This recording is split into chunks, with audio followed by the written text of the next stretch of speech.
बिहार के गयाजी में पीएम मोदी की सौगात 13,000 करोड़ रुपए की कई विकास परियोजनाओं का शिलान्यास और उद्घाटन। पीएम मोदी ने विपक्ष पर जमकर हमला बोला, कहा लालटेन राज में बिहार की दुर्दशा थी। लालटेन वालों ने बिहार को अंधेरे में धकेल दिया था। लालटेन राज में बिहार से पलायन हुआ।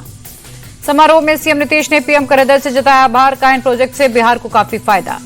पहले की आरजेडी सरकार पर सीएम नीतीश ने साधा निशाना, कहा पहले वाले ठीक से काम नहीं करते थे। अब बिहार के हर सेक्टर में विकास हो रहा। बिहार में अब कानून का राज है। गयाजी पहुंचने पर पीएम मोदी का भव्य स्वागत। पीएम की खुली गाड़ी में सीएम नीतीश और दोनों डिप्टी सीएम भी मौजूद। गाड़ी के दोनों तरफ बड़ी संख्या में तिरंगा लहराते दिखे लोग। तेजस्वी यादव का प्रधानमंत्री मोदी पर अटैक, कहा 13,000 करोड़ की सौगात से जुमला। पीएम को चुनाव के समय ही बिहार की याद आती है। पीएम मोदी के बिहार दौरे पर लालू यादव का ट्वीट, बोले पीएम गया में नीतीश कुमार की राजनीति और उनकी पार्टी का पिंडदान करने आए। लालू यादव पर जेडीयू का पलटवार। पार्टी प्रवक्ता राजीव रंजन बोले आरजेडी के ताबूत में आखिरी कील ठुकने वाली है। इस चुनाव में आरजेडी का सफाया तय। गया के बाद बेगूसराय पहुंचे पीएम। उत्तर और दक्षिण बिहार को जोड़ने वाले औंटा से मरिया 6 लेन पुल का किया उद्घाटन। गमछा हिलाकर लोगों का अभिवादन किया। बंगाल को पीएम मोदी ने 5200 करोड़ की दी सौगात। कोलकाता मेट्रो के नए रूट समेत 3 मेट्रो लाइन का उद्घाटन। नए रूट पर पीएम ने की मेट्रो की सवारी।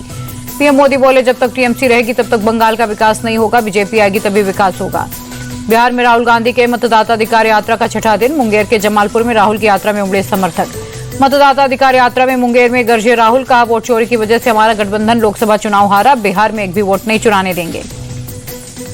मुंगेर में राहुल और तेजस्वी ने खानकाह रहमानी मस्जिद का दौरा किया। मुस्लिम धर्मगुरुओं से मुलाकात की। राहुल गांधी के खानकाह रहमानी मस्जिद पहुंचते उमड़ी भीड़। मस्जिद में कई लोगों ने लहराया तिरंगा। कांग्रेस सांसद प्रमोद तिवारी ने बिहार में राहुल गांधी की मतदाता अधिकार यात्रा को भूतपूर्व बताया, कहा राहुल गांधी के साथ जनता सड़कों पर उतर आई है। केरल दौरे पर गृह मंत्री अमित शाह कोच्चि में शहीद रामचंद्रन की पत्नी और बेटी से मुलाकात। पहलगाम आतंकी हमले में रामचंद्रन हुए थे शहीद। तमिलनाडु में अमित शाह का कांग्रेस और डीएमके पर अटैक, कहा राहुल के पीएम और उदयनिधि के सीएम बनने का सपना कभी पूरा नहीं होगा। रक्षा मंत्री राजनाथ सिंह का पाकिस्तान के फील्ड मार्शल मुनीर पर पलटवार, कहा पाकिस्तान को डंप अर्थव्यवस्था बताकर मुनीर ने स्वीकार की नाकामी। स्ट्रीट डॉग्स पर सुप्रीम कोर्ट का बड़ा फैसला। कोर्ट ने सभी राज्यों को नोटिस जारी किया। शेल्टर होम भेजे गए डॉग छोड़े जाएंगे। सुप्रीम कोर्ट का आदेश, खतरनाक और बीमार डॉग्स को न छोड़ा जाए। फैसला पूरे देश के लिए लागू। डॉग्स को लेकर बनेगी नेशनल पॉलिसी। डॉग्स को सार्वजनिक स्थलों पर खाना देने पर लगी रोक। सुप्रीम कोर्ट ने कहा निर्धारित जगहों पर ही डॉग्स को खाना दिया जाए। 11 अगस्त के आदेश में संशोधन करते हुए कहा सुप्रीम कोर्ट ने स्ट्रीट डॉग्स को नसबंदी और टीकाकरण के बाद उसी क्षेत्र में वापस छोड़ा जाएगा। संसद भवन की सुरक्षा में सेंध। सुबह करीब 6:30 बजे एक शख्स पेड़ के सहारे दीवार कूदकर संसद भवन में घुसा। सुरक्षा बलों ने पकड़ा। रेल भवन की तरफ से दीवार कूदकर नई संसद के गरुड़ द्वार तक पहुंचा था। पकड़े गए आरोपी से पूछताछ जारी। सीएम रेखा गुप्ता पर हमले के मामले में जांच तेज। दिल्ली पुलिस की टीम गुजरात में कर रही है जांच। आरोपी के दोस्तों से पुलिस के सवाल जवाब। आरोपी राजेश की सीडीआर की हो रही जांच। दिल्ली की सीएम रेखा गुप्ता पर अटैक मामले में दिल्ली से गुजरात तक एक्शन। दिल्ली पुलिस ने राजेश को पैसे ट्रांसफर करने वाले शख्स को हिरासत में लिया।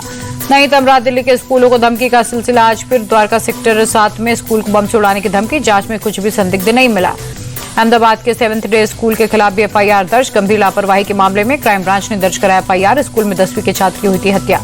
यूपीएटीएस ने कई जिलों में की रेड। घुसपैठियों के आधार और पासपोर्ट बनाने वाले कुल 8 लोग गिरफ्तार।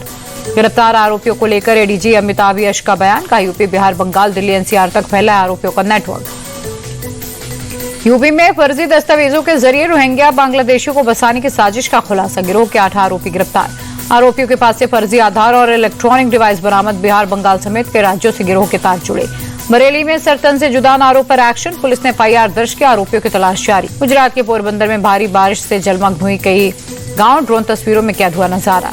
गुजरात के अमरेली में बारिश में शिकार की तलाश में गांवों में घुसे 2 शेर। गांवों की गलियों में घुसकर शिकार करते सीसीटीवी में तस्वीरें कैद। मोटा भमोदरा गांव में शेरों ने 3 जानवरों को शिकार किया। शेरों के गांव में घुसने से ग्रामीणों में दहशत। दिल्ली में यमुना नदी के जलस्तर में उतार चढ़ाव जारी। ड्रोन वीडियो में नदी का जलस्तर बढ़ा दिखा। गाजियाबाद में मौसम ने बदली करवट। तेज हवाओं के साथ हुई झमाझम बारिश। असम के गुवाहाटी में बारिश। तेज बारिश के चलते असम के शहर के कई हिस्सों में जलजमाव की बनी स्थिति। श्रीनगर में खेलो इंडिया वाटर स्पोर्ट्स फेस्टिवल 2025 का आगाज। देश भर से 400 से ज्यादा एथलीट ले रहे थे हिस्सा। उद्घाटन समारोह में एलजी मनोज सिन्हा, सीएम उमर अब्दुल्ला और केंद्रीय रक्षा मंत्री खड़से शामिल। श्रीनगर की डल झील में पहले दिन आयोजित कयाकिंग प्रतियोगिता में जम्मू कश्मीर के मोहसिन अली ने गोल्ड जीता। यूपी के विशाल कुमार और ओडिशा की रश्मिका साहू ने कनोइंग में गोल्ड मेडल अपने नाम किया। हफ्ते के आखिरी दिन गिरावट के साथ बंद हुआ मार्केट। सेंसेक्स 694 अंक लुढ़का। निफ्टी में 214 अंकों की गिरावट। अमेरिकी डॉलर के मुकाबले रुपए में 28 पैसे की गिरावट। $1 ₹87.53 पर रहा। ओपन एआई भारत में खोलेगा पहला ऑफिस। नई दिल्ली में ओपन होगा ऑफिस। चैट जीपीटी इस्तेमाल करने के मामले में भारत दूसरे नंबर पर।